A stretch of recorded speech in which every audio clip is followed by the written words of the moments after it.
सदैव वस्त्र पवित्र रखे, शरीर को पवित्र रखे। ये पशुओं जैसा आचरण करने वाले भजन नहीं कर सकते। ये जो कहते हैं ना भजन में मन नहीं लगता, पवित्रता चाहिए। अब ऐसे पशु की तरह शौच हो लिए, उठे चल दिए, ऐसे नहीं। पवित्रता, शौचाचार का निर्वाह कीजिए। लघु शंका भी जाइए तो जल लेकर जाइए। इंद्री का प्रक्षालन, फिर हाथ का प्रक्षालन, फिर 3 बार आचमन, राधा वल्लभ श्री हरिवंश, राधा वल्लभ श्री हरिवंश। जैसे शास्त्रीय विधान में केशवाय नमः, नारायणाय नमः, माधवाय। पवित्र रहिए। देखो भजन कैसे नहीं होता। सर्दी गर्मी सुख दुख आदि द्वंद्व हर्ष विषाद आदि जो है इनको सहना सीखो। भगवान भी आदेश करते हैं, मात्रा स्पर्शास्तु कौन्ते शीतोष्ण सुख दुखदा आगमा पायनो अनित्यास्तास्तितिक्षस्व भारत। जो इनको सह जाता है वही परम पदवी को प्राप्त होता है। थोड़ी सी गर्मी आहा, थोड़ी सी सर्दी आहा, पूरे जीवन गर्मी। पैर की त्वचा ऐसी हो गई थी कि बंबूल का कांटा टूट जाता था, घुसता नहीं था। जीवन में कभी पादुका ही नहीं, तो चमड़ी इतनी मोटी हो गई थी पैरों की। सर्दी गर्मी जैसा आप इसको, आप देखो यहां आप कौन सा स्वेटर पहनते हैं? जीवन में कभी नहीं। सर्दी में क्या होता है, यहां ये त्वचा नहीं क्या? हमें तो लगता है काफी सुकोमल अन्य अंगों से यहां की त्वचा है, कपोल, नासिका, नेत्र आदि। यहां क्या पहनते हो सर्दी में? क्या बिगड़ जाता है? क्योंकि अभ्यास है, गर्भ के बाद निकलने के बाद यहां कुछ ढका ही नहीं, यहां कुछ नहीं ढका, तो पूरे जीवन ढकने की जरूरत नहीं। और अगर पूरे अंगों में न ढका होता तो पूरे जीवन ढकने की जरूरत नहीं। जो जंगल में दिगंबर महापुरुष रहते थे गंगा के किनारे, कितने, तो उनको क्योंकि अभ्यास, और हमने अभ्यास किया कपड़े लत्ते का, तो अभ्यास, हमने अभ्यास किया एसी रूम का, अभ्यास किया गीजर से नहाने का, वो अभ्यास किया 3 काल गंगा स्नान, वो अभ्यास। कुछ फर्क नहीं पड़ा इस जड़ शरीर में। इसको जैसे रखो। तो सहने का अभ्यास, यदि माया से मुक्त होना है तो सहने का अभ्यास रखो। ये जरा में ओह बहुत गर्मी, ये नहीं उपासक। गर्मी है ठीक है, शरीर का धर्म है, तो इंद्री में ताप लग रहा है, ठीक है, राधा राधा राधा। आप कहोगे प्रवचन करने से नहीं होता। कभी बिजली नहीं रखी ईद दाम में, कटवा के रखे थे? बिल्कुल नहीं। जितनी देर होश रहा, आंख का हाथ से पंखा कर लिया, नहीं तो बस राधा राधा राधा। जो मिला मांग के खाया, कुछ आसन पे लेट। प्रवचन ही केवल नहीं रहे, अब तो जैसे जोई जोई प्यारो करे सोई मोहि भावे। नहीं, जानबूझ करके अपने शरीर को अधीन नहीं करना चाहिए। सुविधाओं की अधीनता, तुम भोगता नहीं, सुविधाएं तुम्हें भोग रही हैं। जितना तुम सुविधा भोगी बन जाओगे उतना तुम कमजोर हो जाओगे। सीधे प्रकृति का वार सहो, तुम महात्मा सुदृढ़ बलवान हो जाओगे। तुम्हारे आगे समर्थ शब्द लग जाएगा। जो प्रकृति के और विकारों के वेगों को सीधे सहता है उसे महात्मा कहते हैं। समहात्मा सुदुर्लभा यम ही न व्यथयन्ते पुरुषम पुरुषर्षभ सुख दुख समा।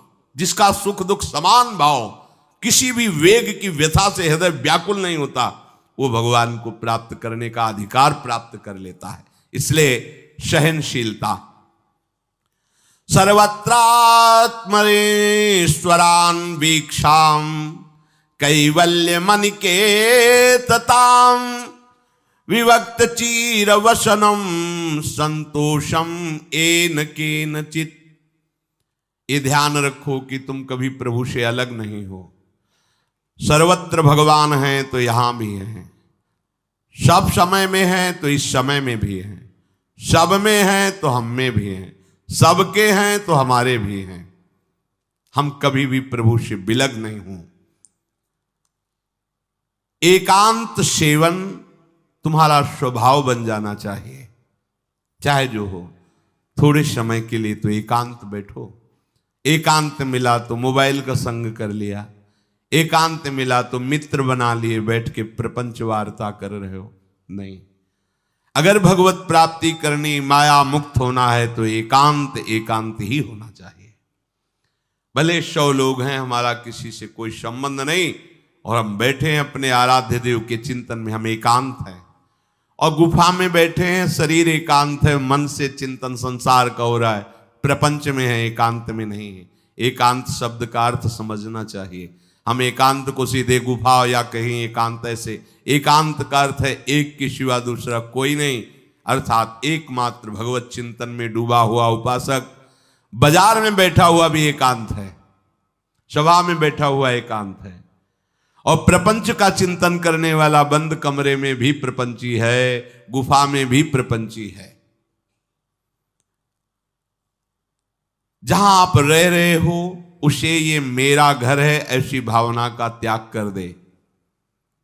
अनिकेत ये भगवान का दिया हुआ वास स्थान है, कुछ समय के लिए इसमें शरीर निर्वाह कर रहे हैं, ये भी छूटेगा और ये भी छूटेगा।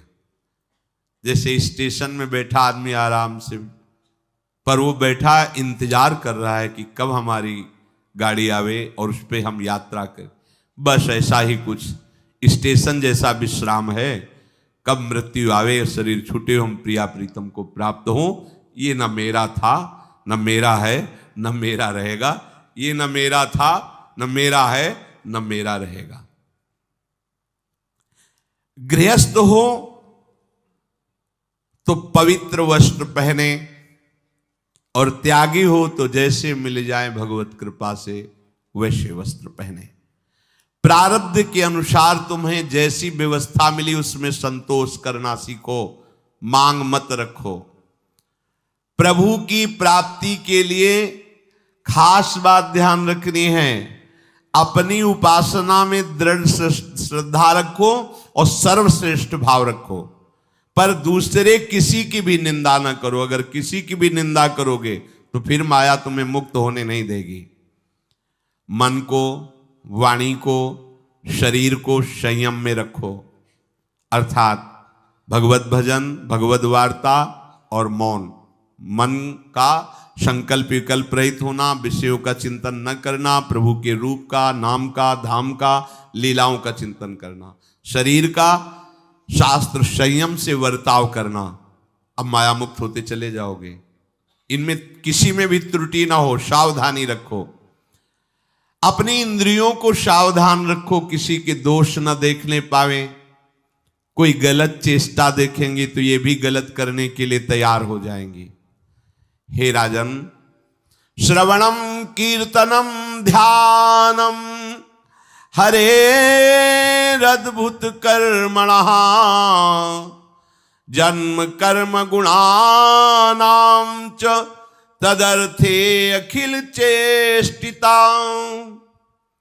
श्री भगवान के बड़े अवतार हुए हैं, बड़ी अद्भुत अद्भुत लीलाएं हैं। प्रभु का प्रकट होना, लीला करना, दिव्य गुणों का वर्णन, यदि आप इनको गाएंगे लीलाओं को और श्रवण करेंगे तो मोह की बात क्या, महामोह का भंजन हो जाएगा।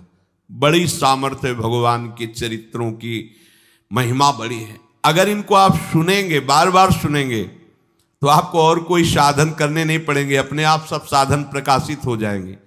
जहां कहीं कभी भी किसी का उद्धार की बात आई है तो भगवत चरित्र सुनने से ही आई है। शरणागति श्रवण से ही प्रारंभ होती है, भक्ति भी श्रवण से ही प्रारंभ होती है, पूर्णता भी श्रवण से ही होती है। श्रवण सुजस सुनी आयऊ, और श्रवणम कीर्तनम स्मरणम, पहला श्रवण। खूब भगवत चर्चा सुनने का स्वभाव बना लेना चाहिए। पर देखा जाता है कि 20 वर्ष भगवत चर्चा सुनने पर रंग नहीं आता, क्योंकि ये तो बना लिया स्वभाव कि जहां भी कथा हो रही सुन रहे, और बाद में निकले तो बख्शते वो किसी को नहीं, सबकी निंदा करते। बस किसी एक की प्रशंसा, एक की निंदा, तुम्हारा सारा का सारा सत्संग बेकार हो गया। अगर सत्संग को सुरक्षित रखना है तो ना किसी की स्तुति, ना किसी की निंदा, जो सुना है उसको अपने जीवन में मनन करते हुए उतारे। प्रभु की लीलाओं का श्रवण और प्रभु के नाम का कीर्तन और प्रभु के रूप का ध्यान, ये 3 बातें बहुत जल्दी भगवत प्रेम प्रकट कर देती है। ये 3 बातें बहुत जल्दी भगवत प्रेम प्रकट कर देती हैं। प्रभु के अवतार लीला चरित्रों का खूब गायन करे, खूब श्रवण करे। भगवान की अवतार लीलाएं भी हैं और प्रभु की प्रेममय निकुंज लीलाएं भी हैं। तो अगर आपका निकुंज लीला में प्रवेश नहीं है तो प्रथम सुने भागवत, भक्त मुख भगवद वाणी, भगवान के अवतारों का, भगवान की अवतार लीलाओं का श्रीमद् भागवत में खूब बढ़िया वर्णन है। पढ़ो, सुनो, क्या होगा इससे? मोह का नाश हो जाएगा। दूसरी बात, नाम कीर्तन, ये तो महान अमृत है। बिल्कुल विश्वास कर लो, नाम कीर्तन अमृत है। ताली बजा के, मंजीरा बजा के, ढोल बजा करके, नाच करके, जैसे बने, अकेले 4 लोग जैसे बने, नाम संकीर्तनम यस्य सर्व पाप प्रणाशनम। देखो, भगवत चर्चा ने महामोह का नाश कर दिया और भगवान नाम कीर्तन ने सब पापों का नाश कर दिया। नाम संकीर्तनम यस्य सर्व पाप, सर्व पीछे बीच में जो भी जमा संचित कृम सबको भस्म करने की सामर्थ्य नाम कीर्तन। ये जो राधा राधा आप बोलते हैं, बहुत अमृत है, बहुत अमृत। और प्रभु के रूप का ध्यान, ये 3 बातें बहुत जल्दी माया मुक्त कर देंगे, आपको भगवत प्राप्ति करा देंगे। प्रभु के रूप के ध्यान के लिए ही दिव्य श्यामा श्याम ने बिहारी जी का रूप धारण किया। ये किसी मूर्तिकार की रचना नहीं है। श्री राधा रमण जी सरकार, राधा वल्लभ लाल जी महाराज, श्री बांके बिहारी लाल जी महाराज, ये साक्षात प्रगट ठाकुर है। प्रिया प्रीतम हमारी दृष्टि में सामर्थ्य नहीं कि देख सके, वो तो हरिवंश नेत्रों से देखे जाते हैं। निकष कुंज ठाड़े भये भुजा परस्पर अंश, श्री राधा वल्लभ मुख कमल निरख नयन हरिवंश। हरिवंश नेत्र प्रकट हो जाएंगे, आश्रित जन हो, चिंता की बात नहीं। पर ये जो रूप प्रकट है, इसके ध्यान में तो तुम्हें कोई श्रम नहीं करना। बिहारी जी महाराज, राधा वल्लभ जी महाराज, राधा रमण जी महाराज, भर नेत्र देखो और अपने नेत्र के कैमरा से खींच लो फोटो। अब आप फिर जिधर देखो उधर वैसे ही खड़े नजर आ रहे, वैसे मुस्कुराते हुए दिखाई दे हर समय। और ये आदेश कर रहे हैं हरिवंश महाप्रभु, सब सोहित निष्कामति, श्री वृंदावन विश्राम, श्री राधा वल्लभ लाल को हृदय ध्यान, मुख नाम। राधा वल्लभ लाल का ध्यान करो और राधा वल्लभ श्री हरिवंश बोलो तो तुम्हारी मति निष्काम हो जाएगी, तुम्हें अखंड वृंदावन वास मिल जाएगा। प्यारे जी तुम्हें प्यारे लगने लगेंगे। ये 3 बातें आपको निश्चित भगवत प्राप्ति करा देंगे। इष्टम दत्तम तपोजप्तम वृत्तम यच्चात्मनः प्रियम, दारान श्रुतान गृहान प्राणान यत् परस्मै निवेदनम। जो भी तुम्हारे द्वारा यज्ञ दान तप अथवा जप सदाचार, ये सब प्रभु को अर्पित कर दो, अविनाशी हो जाएगा। प्रभु को अर्पित कर दो जो भी तुम्हारे द्वारा होता है। हे प्रियालाल, आपकी प्रसन्नता के लिए। फिर दोबारा कह रहे हैं, स्त्री पुत्र घर जीवन और अपने प्राणों का मोह त्याग करके, प्राणों का मोह त्याग कर। यहां पूरा समाज वैसे ही सब बैठा है हृदय में।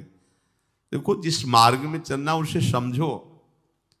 अंदर से केवल प्रिया प्रीतम में ही हमारी अहमता ममता होनी चाहिए।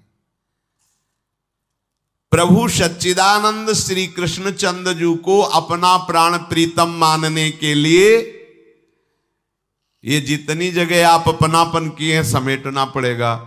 सबकी ममता ताग बटोरी, मम पद मन ही बांध बर डोरी। लाडली लाल के लाडले तो कोई बिरले दिखाई देते हैं, प्रिया प्रीतम के जन तो कोई बिरले दिखाई देते हैं।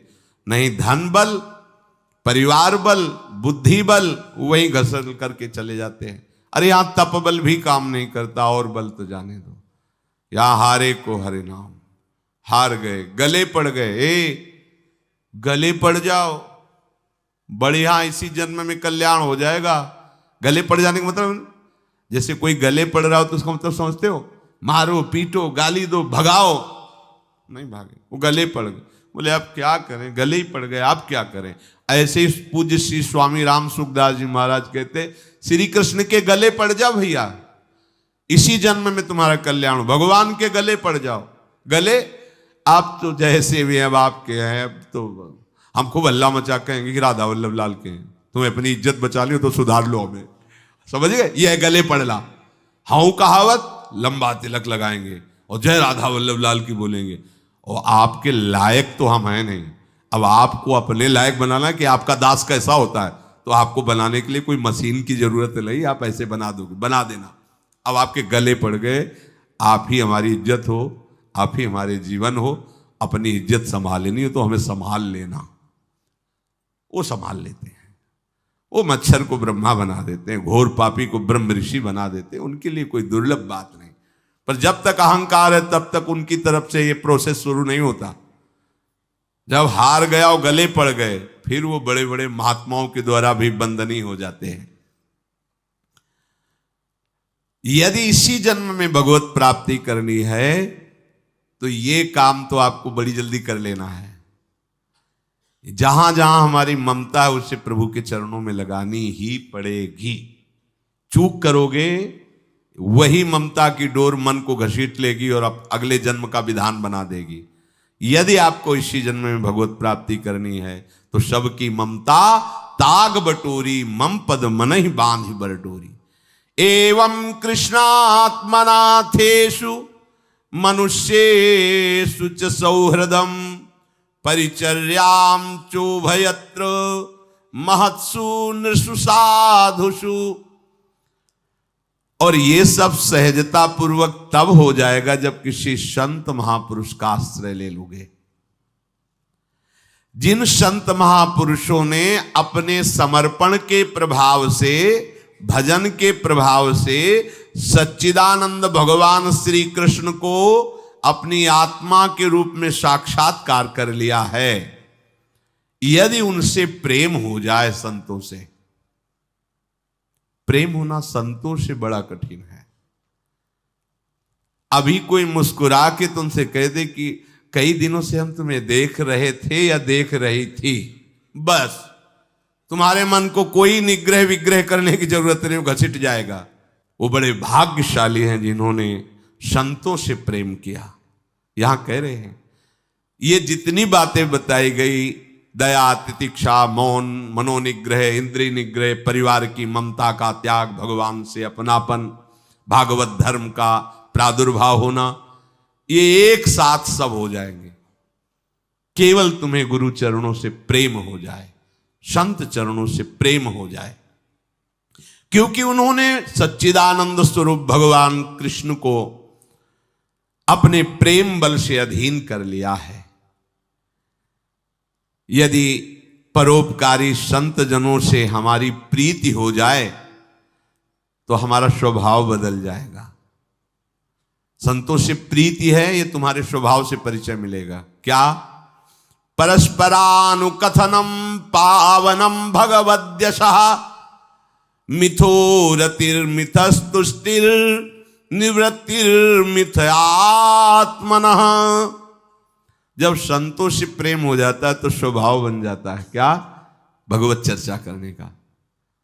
अपने लोग जब नई अवस्था में तो भिक्षा के लिए चले और आगे संत मिल गए, 2-2, 3-3 घंटे धूप में खड़े भगवत चर्चा हो रही, नीचे धूल जल रही, ऊपर से सूर्य ताप है और खड़े 2-2, 3-3 घंटे चर्चा हो।